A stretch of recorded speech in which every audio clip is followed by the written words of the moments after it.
Hola, qué bueno que nuevamente nos están acompañando aquí en Somos BIT desde sus hogares. Nos encanta traerles en cada programa algún invitado de nuestra organización BIT, que es el Grupo de Obras de la Congregación Mariana, y tenemos todos estos conocimientos y servicios en salud, en educación y familia y en comunicaciones. Hoy vamos a hablar de un tema muy importante, vamos a hablar del peligro de la desescolarización y nadie más y nadie, mejor dicho, la mejor invitada que pudimos haber encontrado para hablar de esto es Joana Cotrino, la psicóloga de nuestro colegio BIT. Joana, bienvenida a Somos BIT. Muchas gracias, María Paola, muy buenas tardes. Bueno, contémosle a nuestros televidentes, pues porque se escucha, ¿cierto?, esa palabra desescolarización. Entonces demos una definición. ¿Qué es cuando hablamos de desescolarización? Bueno, María Paola, desescolarización es salir de ese entorno educativo, llámese en el nivel que estemos. Muchas familias y niños, niñas o jóvenes toman la decisión de salir de sus colegios, de sus lugares y no volver a ingresar a otros. ¿Sí? Entonces, cuando yo me salgo de ese entorno educativo, estoy hablando que estoy desescolarizado, es decir, no estoy cubierto por este entorno tan importante. Sí. Cuando una persona recibe educación en la casa, ¿está desescolarizado? Educación tocaría mirar de qué tipo, ¿cierto? Porque es importante saber que la educación tiene unos planes, ¿sí?, que está estructurada, que tiene unos objetivos, unas metas y unos estándares básicos que vienen desde el Ministerio de Educación y que se debe cumplir, ¿cierto?, a cada uno de ellos y debe ser avalado por algún tipo de institución, ¿sí? Entonces habría que mirar qué tipo de acompañamiento en casa es el que se está teniendo para ver si es o no un proyecto o es algo escolar. Bueno, entonces, ¿cuáles serían, digamos, esas causas que pueden generar desescolarización en los estudiantes? Bueno, en ese momento que estamos hablando ya de una pandemia, encontramos muchas causas, María Paola. Una de ellas es la desmotivación, ¿sí? La desmotivación que genera estar en entornos virtuales, ¿sí? La mayoría del trayecto desde que comenzó esta pandemia ahora ha sido virtual, aunque hemos tenido periodos de alternancia, la mayoría de niños y jóvenes se ha tenido que sujetar a lo que es una educación 100% virtual. Esto genera desmotivación, esto genera también el hecho de no estar socializando, que es uno de los factores que para los niños y jóvenes es, creo yo, el que impulsa el aprendizaje, pues está ausente. Entonces, en este sentido, la desmotivación es uno de ellos. También las situaciones económicas de las familias han cambiado, por lo que pueden optar muchas veces por ajustar y hacer reajustes que afectan la escolaridad de los niños y niñas. Entonces, esta parte es también muy importante, el no contar con los dispositivos virtuales, el internet, la educación virtual implica tener unos recursos. Cuando yo no tengo acceso a esos recursos, lo más probable es que no me acomode, no me adapte y prefiera, digamos, que esperar a que esto pase y ya llevamos un periodo muy amplio y podría estar mi hijo o hija desescolarizada. Muy bien, entonces esas son, digamos, las principales causas que hemos visto en la pandemia. ¿Estas causas son similares a las causas anteriores a la pandemia? Yo considero que muchas de ellas sí, ¿sí?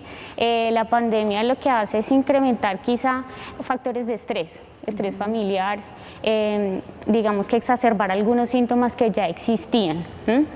Sí hay situaciones económicas que no existían y ahora comienzan a presentarse, eso sí puede ser una novedad. Sin embargo, las familias que se saben adaptar van acomodándose y van ajustándose para que la escolaridad no se vea, digamos, afectada del todo. Que si hayan cambios, quizás sí, pero no un proceso de no estar vinculado a la escolaridad. Entonces, yo creo que sí hay factores que ya vienen acá implicados. Bueno, veíamos pues, en algún momento pues hablamos como de la dificultad de la virtualidad, pues de estudiar virtualmente para los jóvenes. ¿Cuáles serían esas principales dificultades para ellos que los pueden llevar a la desmotivación? O sea, no se concentran o no pueden preguntar. ¿Qué han visto ustedes desde el colegio BIT? Tenemos varios. Uno de ellos es que no se pueden concentrar de la misma forma. Sabemos que estar conectados a un computador implica muchos distractores. Y lo que yo digo, los profesores tienen mucha competencia porque fácilmente los muchachos o los jóvenes pueden acceder a varias pestañas, pueden estar viendo videos, series, películas, en fin, la cama allí al lado. Entonces hay muchos distractores, hay un ambiente que muchas veces no está ajustado para que sea, entre comillas, ¿cierto? Sabiendo que no es un colegio un poco organizado para que estén allí dispuestos para desarrollar algo escolar. Y también la falta de socialización, el no poder compartir con el compañero, el no poder hablar, el juego, como decía, la parte social del juego, de estar en contacto físico, de empujarse, porque los niños juegan empujándose, es parte del aprendizaje. ¿Cómo podríamos entonces ayudarlos a ellos a tener como una motivación pues como más entusiasta frente a estas conexiones? Yo creo que es muy importante acá revisar qué actitud y cómo está abordando la familia este aspecto, ¿sí? Porque si la mamá o el papá, que son mediadores de ese proceso, siempre lo han sido, pero ahora quizá tienen mucho más protagonismo, tienen una actitud negativa, pesimista, créame que va a ser muy difícil pedirle que el niño o el joven tenga una actitud positiva frente al proceso. Otra cosa que se puede hacer es revisar cómo están los hábitos, ¿sí? Revisar cómo estamos organizados, si estamos disponiendo en medio de la situación y las circunstancias, que no es la misma, por supuesto, un ambiente propicio para que el niño o el joven se sienta cómodo y se sienta, entre comillas, que está haciendo un proceso escolar y no que está de pronto llevando su computadora a una cama o un lugar donde pues va a ser muy difícil y va a haber más distractores. Entonces el ambiente es fundamental, la actitud de los papás va a ser importante y revisar cómo están funcionando las cosas en el hogar. Sí, ahora que mencionabas lo de los papás, digamos, también hay muchos niños al cuidado de sus abuelos y se ve pues como una gran distancia hacia la tecnología, como una resistencia a las tecnologías. ¿Cómo podemos ayudar a estas familias? Sí, es verdad, la mayoría, sobre todo los niños pequeños, el que nos acompaña son los abuelos, Sí. Abuelos que no tenían mucho bagaje tecnológico previamente, pues ahora muchos lo han hecho, ¿sí? Que es importante ser consciente de que mi hijo o hija va a necesitar que tenga por lo menos un mínimo, ¿cierto? Un mínimo para poder acompañar, y sí lo podemos hacer. Esa actitud de los adultos es importante, porque ese dicho o ese proverbio que dice que el loro viejo no aprende a hablar es mentira. ¿Cierto? Sí, es mentira. Es una mentira, y cualquier persona a cualquier edad tiene la capacidad de aprender o de desaprender. ¿Sí?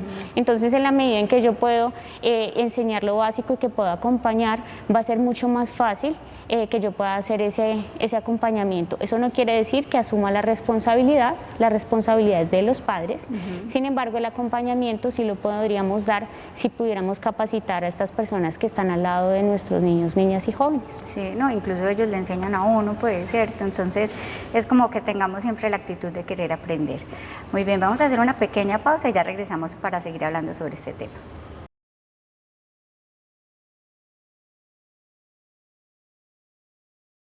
Bueno, en esta época de pandemia, la principal causa de la escolarización es la virtualidad. La no presencia en las instituciones educativas hace que en los hogares se pierda la rigurosidad en cuanto a los límites, los horarios, las rutinas. Se vuelve un asunto más flexible. No todas las instituciones educativas tienen un horario establecido para que los chicos se conecten, y eso hace que ellos se vayan desprendiendo o desligando de estas actividades académicas que tienen. Si a esto le sumamos que tenemos padres trabajadores o padres no comprometidos con la crianza y nos encontramos con adolescentes solos dentro del proceso, pues ellos van a preferir estar en otro tipo de actividades que no sean las académicas. Los adolescentes van en contra de las normas, van en contra de los límites, pero realmente los necesitan y los contienen. Y cuando no tenemos estas normas y no tenemos estos límites, pues ellos van ahí como unos borreguitos cuando no tienen las barreras o el corral que los contengan. Así salen nuestros adolescentes, además porque están en una época muy sensible para ellos, ellos y es una búsqueda de quién soy yo, de qué quiero, de quién me voy a convertir, de qué me gusta y qué no me gusta. Y esa gran pregunta que los acompaña, pues los lleva a estar explorando en diferentes entornos. Entonces, ese deseo de explorar, ese deseo de experimentar nuevas cosas, sumado a la ausencia de límites, sumado a la ausencia de rutinas, de horarios, de reglas, pues hace que sea más factible que nuestros chicos se desescolaricen en esta época de pandemia. Otra de las razones podrían ser situaciones familiares muy complejas que se han detonado, sobre todo en esta época donde estuvimos enclaustrados, donde estábamos encerrados y no podíamos salir, los conflictos familiares, las situaciones de abuso, de violencia, la situación económica que lleva a que nuestros chicos salgan de sus escuelas o se desvinculen de las escuelas para empezar a trabajar y a llevar un sustento a sus familias. Digamos que esas son como las causas más grandes, aunque se pueden presentar otras ya de manera particular como enfermedades, duelos, situaciones de salud mental que están padeciendo mucho nuestros adolescentes por toda la situación que ha traído con ello el COVID.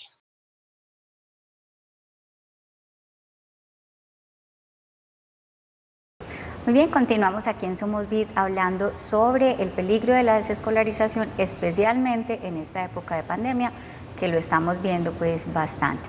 Y nos está acompañando Joana Cotrino, psicóloga de nuestro colegio Vid. Bueno, Joana, que digamos que son estos factores pues que hemos mencionado aquí, ¿cierto? Como la desmotivación, factores económicos, también los padres tienen una gran responsabilidad en ese tema. Ellos están pasando por ¿cuál situación en este momento? Yo creo que la mayoría de papás, no puedo decir que todos, porque hay papás que están muy felices y disfrutando el proceso, están bajo mucho estrés, ¿sí? Estrés por la carga laboral o por no tener trabajo, ¿cierto? A veces genera más estrés el saber que no tengo un trabajo a saber que tengo un trabajo en casa. Entonces, los papás están sujetos a mucha presión, a muchos factores que a veces no saben manejar y administrar. Y a eso sumémosle que hay que hacer acompañamiento, que mi hijo me está interrumpiendo, ¿cierto? Que mi hijo me dice, ven, que tengo que hacer esto, lo otro. Entonces, muchas veces los papás son los que de pronto dicen, no, yo no puedo más, ¿sí? Esperemos a ver qué pasa aquí, pero en este momento no puedo más. Estos chicos que digamos, los papás dicen no más, ¿cierto? Y asumen ellos mismos pues digamos, el entregarle el conocimiento a los hijos, ¿cierto? ¿Esto es positivo, no es positivo? Esto, digamos, en términos de evaluaciones y, digamos, el transcurrir normal de todo el pensum pues, académico que tiene pues, la formación pues, escolar, ¿eso qué tan bueno es o no es tan bueno? ¿Cómo lo ven ustedes desde el colegio?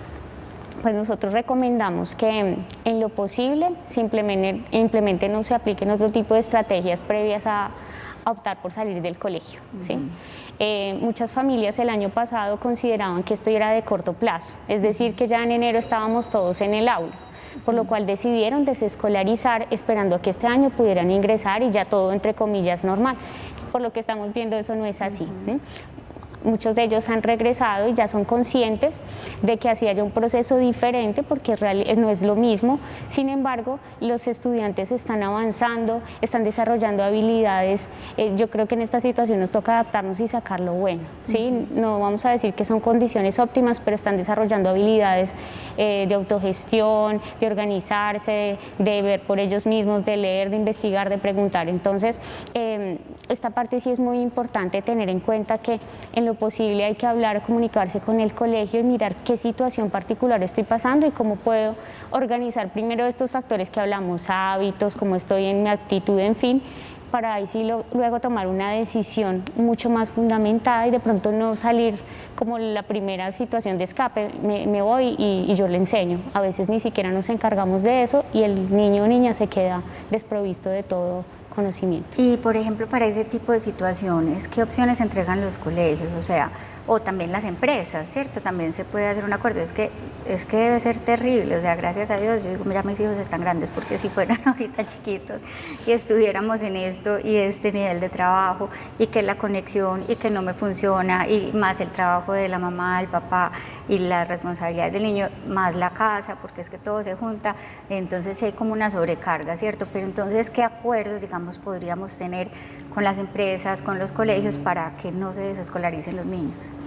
Desde los colegios, bueno, habría que mirar porque hay muchos tipos de colegios, se ha flexibilizado, ¿cierto? No se pretende llevar netamente lo que había en un ambiente presencial a lo virtual y hay espacios de autogestión, ¿cierto? Hay flexibilización en las entregas, es diferente, ¿cierto? No es el trabajo que el niño acaba y entrega, sino que hay más tiempo. Además, también hay diferentes ritmos y estilos de aprendizaje. Entonces, en esa medida, los colegios se han ido adaptando, ¿sí? Es importante saber que los colegios no esperábamos tampoco una pandemia, ¿cierto? Entonces, fue mudar completamente y en ese proceso hemos tenido muchos aciertos, otros desaciertos. Sin embargo, al día de hoy creo que hemos logrado, con los recursos que se cuenta y cómo está la educación en este momento, dar respuestas y, como digo, cada situación hay que comentarla y hay que mirar de qué forma se aborda, ¿cierto? Sin generalizar. Sí, y también que los papás pues sientan la confianza de acercarse a los colegios, plantear la situación, porque pues es que exacto, nadie estaba preparado pues como para este tema. Te iba también a preguntar, digamos, mencionabas que muchos papás han vuelto, pues o muchos estudiantes han vuelto, ¿cierto? Ahorita a principio de este año. Cuando ustedes hablan con los estudiantes que estuvieron desescolarizados y ellos regresan, ¿qué percepción tienen ustedes? Pues los jóvenes, los niños se adaptan muy fácil, ¿sí? Eso es lo bueno, ¿cierto? Eso es una cosa muy bonita, muy hermosa y se han sabido adaptar. Creo que todos son unos, digo yo, unos guerreros de llevar más de un año y dar unas respuestas que ya obviamente vemos que van bajando, pero entendemos qué pasa. A los niños les hace falta por lo menos estar conectados con sus compañeros, con sus profesoras, ¿cierto? Saber que están en un proceso, porque conectarse no es solo conectarse a una clase para recibir una cátedra, es estar ahí, es participar, es saber qué pasó con el hermanito, con el amiguito, con el primito, porque los espacios académicos no solo tienen ese componente, sino que también tienen componentes de compartir, de hablar, de celebrar, por ejemplo, el Día del Idioma. O sea, no hemos dejado todas estas fechas y todas estas, digamos, bagaje cultural que nos rodea y ellos disfrutan de eso, planean y participan. Entonces, es vital esos escenarios. Sí. En el caso particular de nuestro colegio BID, de la organización BID, ¿qué han implementado ustedes para fomentar la permanencia pues, de los estudiantes en esta nueva situación? El colegio BID se organizó y tiene un equipo de soporte, ¿sí? Esa parte técnica es fundamental, ¿sí?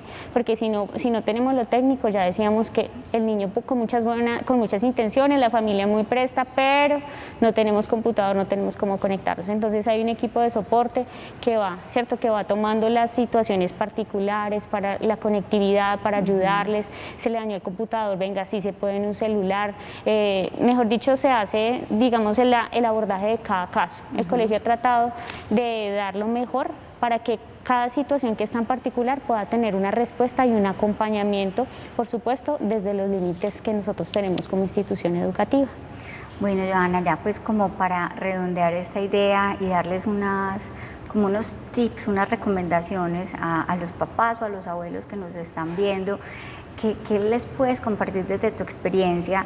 ¿Cómo invitarlos a fomentar esta escolaridad esta escolarización entre sus familiares? Pues creo que lo más importante es revisen de lo que hemos hablado acá, ¿cierto? De horarios, de todo, inclusive de situación económica, qué factores pueden estar afectándolos directamente, ¿sí? Ya cuando yo identifico cuáles son, ya voy a digamos que voy a tener la posibilidad de tomar medidas en el asunto. Si tengo que hacer una reingeniería familiar, si tengo que reorganizar algunos gastos, si tengo que reorganizar los hábitos y rutinas, es importante que lo reconozca y que lo comience a hacer. Pero si no hay reconocimiento de cómo está mi ambiente familiar, hay muchos papás o mamás que solo saben que algo no anda bien, pero no son conscientes de qué pasa. ¿Sí? Cuando yo me siento, hablo, diálogo, escucho al niño o al joven, también opino y llego a unos acuerdos, seguramente va a haber un clima y una armonía familiar que va a dar cuenta, ¿cierto?, de un proceso mucho más armónico y no de pronto atropellados por falta de hábitos o porque no hay reglas en casa. Entonces este tipo de cosas que parecieran alejadas de esta situación tienen mucho que ver. Entonces creo que esas son mis recomendaciones inicialmente. Lo que mencionas, que lo has mencionado en varias oportunidades, las reglas y los hábitos. O sea, ¿cómo fomentamos sanos hábitos para nuestros estudiantes en casa? Bueno, ese tema es muy amplio, sin embargo, para resumir aquí, los hábitos es importante tener en cuenta que hay patrones básicos, el sueño, la alimentación y lo que es la administración del tiempo. Allí va también el tiempo libre. Cuando yo tengo conciencia de estas tres esferas muy básicas, yo tengo que comenzar a revisar y a mirar, observar. Yo creo que lo primero que puede hacer una familia es observar en qué estado está, si eso está siendo funcional y se está adecuando a la situación, al contexto en este momento, porque recordemos, estamos en este momento y no en el pasado de la presencialidad, y si identifico algún error, alguna cosa que pueda mejorar, tomar medidas. Sí. Bueno, Johanna, muchísimas gracias por compartirnos de una manera tan generosa y tan clara toda esta información y toda esta experiencia que han recogido del Colegio BID. Muchas gracias por estar acá. Y ustedes recuerden que siempre estamos con todos nuestros profesionales y especialistas dispuestos a atenderlos desde todas nuestras obras, ya sea de salud, de educación y familia y de comunicaciones. Nos vemos entonces en otro programa. Hasta entonces.